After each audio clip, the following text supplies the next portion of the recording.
Avant de plonger dans cette histoire incroyable, pensez à vous abonner à la chaîne et à activer la cloche. Ici, chaque récit a quelque chose à dire, et vous ne voudrez pas en manquer un seul. Le vent glacial de janvier mordait le visage de Thomas alors qu'il sprintait à travers les rues animées de New York. Les passants, pressés, semblaient flotter autour de lui dans un brouillard de lumière et de klaxons.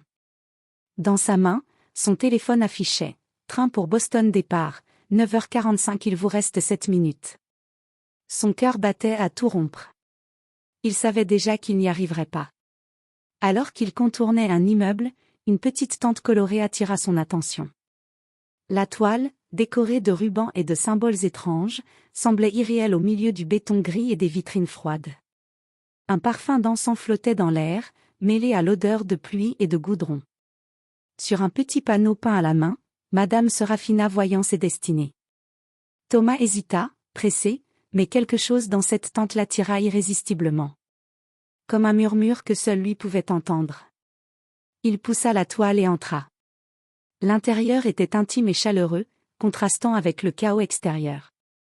Des bougies tremblaient sur des étagères, illuminant des cristaux et des cartes de tarot. Derrière une table, une femme d'une 50aine d'années levait les yeux vers lui.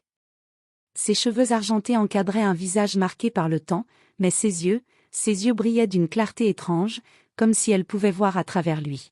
« Vous êtes en retard pour quelque chose de plus grand que vous ne l'imaginez, dit-elle d'une voix douce mais assurée. Thomas rit nerveusement, pensant à son train. Oui, je vais manquer mon train. La voyante sourit, comme si elle s'attendait à cette réponse.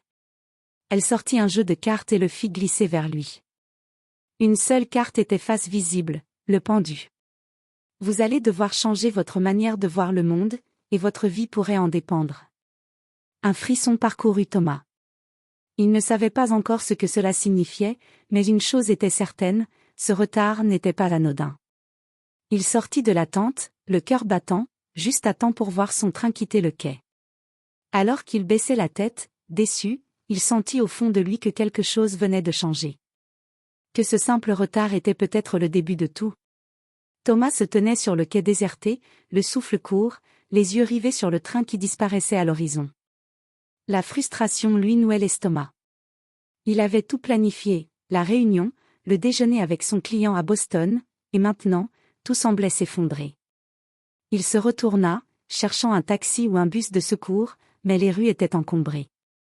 La pluie fine commençait à tremper ses cheveux et ses vêtements. C'est alors qu'il remarqua quelque chose sur un banc, un portefeuille noir abandonné. Instinctivement, il s'en approcha. Le portefeuille semblait récent, bien entretenu. Thomas l'ouvrit et découvrit une lettre pliée, soigneusement glissée à l'intérieur, adressée à une organisation mystérieuse à Boston. Il fronça les sourcils. Pourquoi quelqu'un laisserait-il une lettre aussi importante sur un banc? Le cœur battant, il décida de suivre la piste, même si cela signifiait manquer encore plus de rendez-vous. Peut-être était-ce une erreur. Peut-être pas. Le monde semblait s'être arrêté, et pourtant, une voix intérieure lui soufflait, « Tu devrais le faire ». Il se rendit au lieu indiqué sur l'enveloppe, un ancien entrepôt à l'architecture vieillotte. Les portes étaient entr'ouvertes. À l'intérieur, des silhouettes se mouvant dans la pénombre semblaient l'attendre. L'une d'elles s'avança, un homme aux cheveux poivre et sel et aux yeux perçants. « Vous êtes en retard, mais peut-être que c'est votre chance, dit-il d'une voix grave. Thomas cligna des yeux. Il pensait que ces mots ne s'adressaient qu'à lui, mais le ton était étrangement solennel, comme s'il parlait d'un événement plus vaste. Avant qu'il ne puisse répondre, un autre membre de l'organisation lui tendit un dossier. Thomas l'ouvrit et découvrit que le contenu pouvait empêcher un vol majeur de se produire à Boston, un événement qui aurait eu des conséquences désastreuses. Le sentiment d'urgence qu'il avait ressenti pour le train se transforma en détermination. Chaque seconde comptait. Le retard qu'il avait redouté était maintenant la clé d'une responsabilité inattendue. Il comprit alors que sa rencontre avec la voyante, cette étrange Madame Serafina, n'était pas un hasard. Son retard n'était pas une malchance, c'était une opportunité. Alors qu'il quittait l'entrepôt pour suivre les indices du dossier, Thomas sentit pour la première fois depuis longtemps une étrange énergie, celle de quelqu'un qui sait qu'il a un rôle à jouer, que chaque pas qu'il fait peut changer le cours des événements. Et quelque part, dans un coin de son esprit, il se rappela les mots de la voyante. Vous allez devoir changer votre manière de voir le monde, et votre vie pourrait en dépendre. Pour Thomas, ce changement venait juste de commencer. Thomas descendit du taxi devant un ancien bâtiment de briques rouges, aux fenêtres poussiéreuses et au portail entrouvert. L'adresse correspondait exactement à celle de la lettre. Le quartier semblait désert, à l'exception de quelques silhouettes qui se déplaçaient furtivement à l'intérieur. Une fois la porte poussée, il sentit l'atmosphère changer, un mélange de tension et de secret flottait dans l'air. À l'intérieur, le hall était sombre, éclairé seulement par quelques lampes à huile. Thomas avançait prudemment, remarquant des cartes, des plans et des dossiers étalés sur des tables. Puis il entendit des murmures derrière une cloison. Une voix s'éleva. « C'est lui ? Il a la lettre ?» Thomas s'avança, et une femme se détacha de l'ombre. Elle semblait en colère mais aussi inquiète. « Vous avez trouvé ça ?» demanda-t-elle en tendant la main. Thomas lui donna le portefeuille et la lettre. À sa grande surprise, le groupe le considérait comme un messager crucial. Ils expliquèrent qu'ils essayaient de prévenir un vol majeur qui allait avoir lieu à Boston, impliquant des informations sensibles pouvant nuire à des centaines de personnes. Le jeune cadre réalisa soudain l'ampleur de la situation. Son retard pour le train, qu'il avait pris comme une simple malchance, l'avait placé exactement au bon endroit au bon moment. Il était maintenant au centre d'un événement dont il n'aurait jamais imaginé être témoin, et encore moins acteur. « Nous n'avons que quelques heures pour agir, dit la femme, la voix tremblante mais déterminée. Thomas sentit son cœur s'emballer. Chaque décision qu'il prendrait pourrait avoir des conséquences majeures.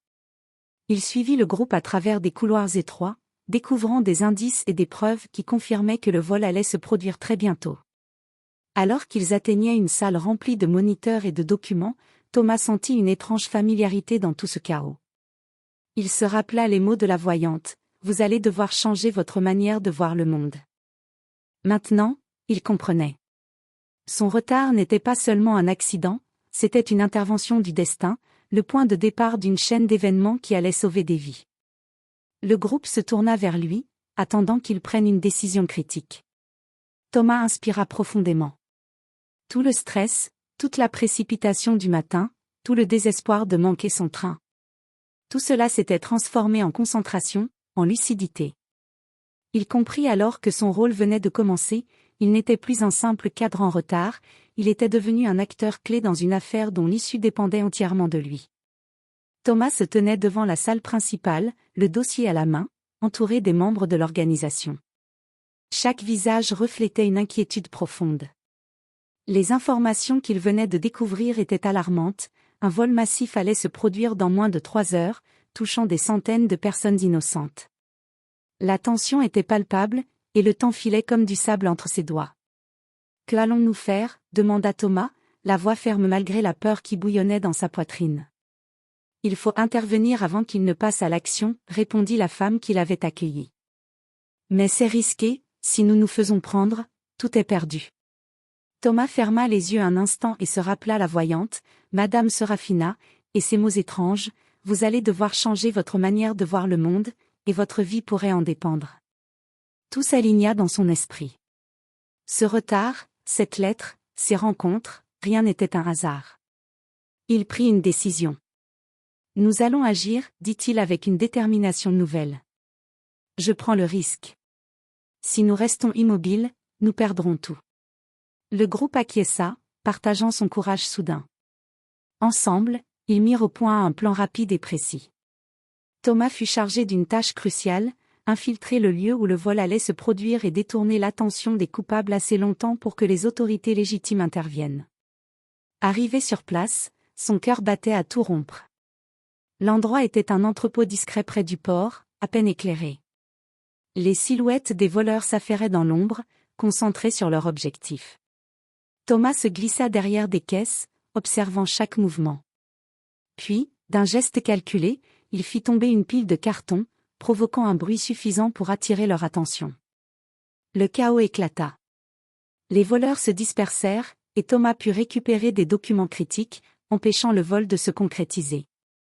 Dans l'agitation, il sentit un mélange d'adrénaline et de peur. Chaque seconde pouvait être sa dernière, mais il continuait, poussé par une force qu'il ne comprenait pas entièrement. Quand la police arriva quelques minutes plus tard, alerté par le groupe, Thomas remit les documents aux agents. Tout s'était passé sans qu'il soit découvert. Il respira profondément, réalisant qu'il venait de jouer un rôle vital.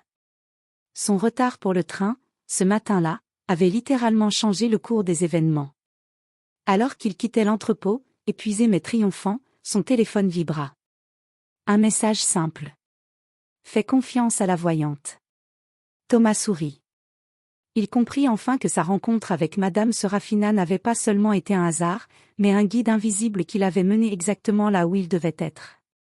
Et au fond de lui, il sentit que ce n'était que le début. Le soleil commençait à descendre derrière les immeubles de Boston lorsque Thomas retourna à l'adresse de Madame Serafina. La petite tante colorée semblait attendre son arrivée, comme si elle savait qu'il reviendrait. Il poussa la toile et entra, fatigué mais satisfait, le cœur encore battant de l'adrénaline de la journée.